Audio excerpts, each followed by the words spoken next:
we need debate. I think the good thing about this question is that it sparks debate. And when society is changing, you need to cover these changes. First of all, before I answer this question, I would like to say that many people they put one blame on this question. They say this is not the right question to ask right now. This is not a priority. This is not the problem. This is not the elephant in the room. The elephant in the room, it's the elephant. It's the car. It's the car that takes up all the space and that creates an unhealthy lifestyle, that creates danger, that creates pollution, that makes cities unpleasant places to be in. Why are you talking about these little scooters that take up so little space? And why are you making a fuss out of it?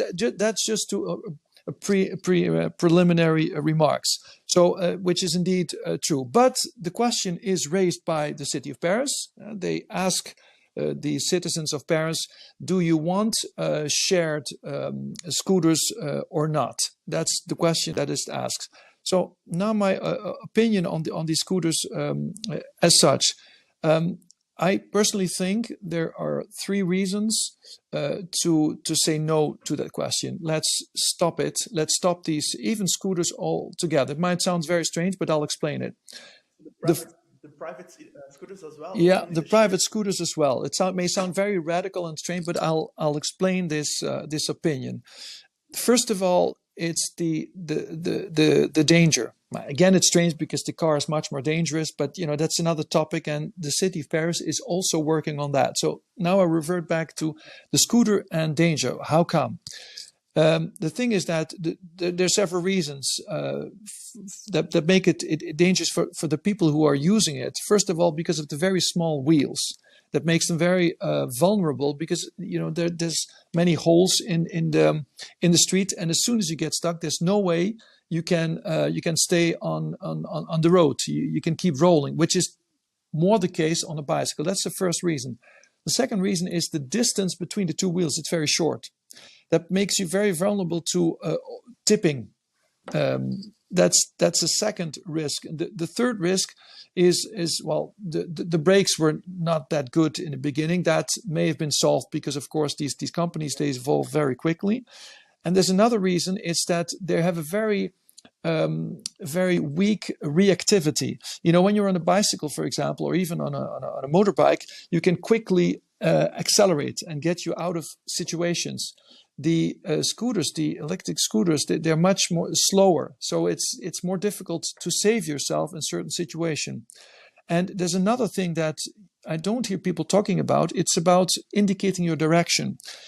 You're not really visible. There are 2 ways of doing it. What the companies tell me, they said, well, we have the direction lights. How do you call them? The blinkers, exactly. But I filmed them. I made a whole thread on Twitter that you can see where I filmed it. You don't see it because it's very small, first of all. Secondly, it is very low to the street. So that's not where your eye is. Your eye is really where the taillights of the cars and of the bicycle in the Netherlands are, because they normalized it. And for all these reasons, it's difficult. I see people sometimes indicating their direction desperately by putting out a leg, how do you call it? They're just indicating direction with a leg, but it's way too dangerous. So this makes it a dangerous situation. The second reason why I would say no is that these scooters, they're of course a passive mobility. There are many positive things about it. It's very small, it's very practical, it's not that expensive, it's even funny. But the thing is, you are like a bag of potatoes on it. I mean, you don't move, so it doesn't encourage people to move. And there was a study that was done by the company 6T, who did that for the city of Paris.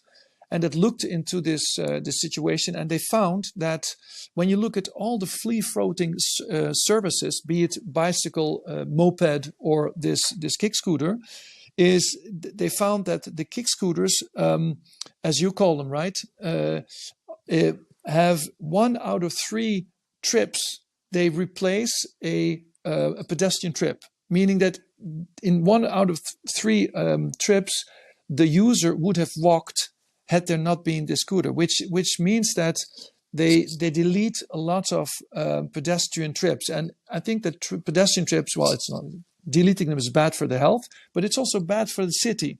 Because that brings me to my third point. I think the reason why I would say no is, and that's a more complicated reason, is that I think we all have an idea about what the city is. We imagine what a nice city is, what a pleasant city is. And I think that Paris in particular is the city of walkers. It's the city of pedestrians. When you think of Paris, you think of terraces, people sitting, moving with their legs, moving their bodies, and interacting with each other and also with the facades.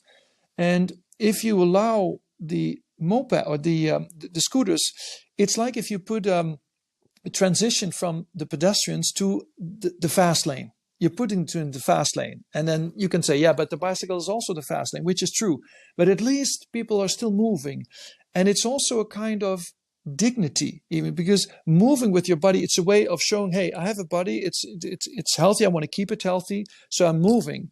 And it's good for your body. It's also good for the city itself. So these three reasons would make me say, no. Let's invest in a bicycle culture. Let's not invest in, these things that would discourage, especially young people, from getting used to the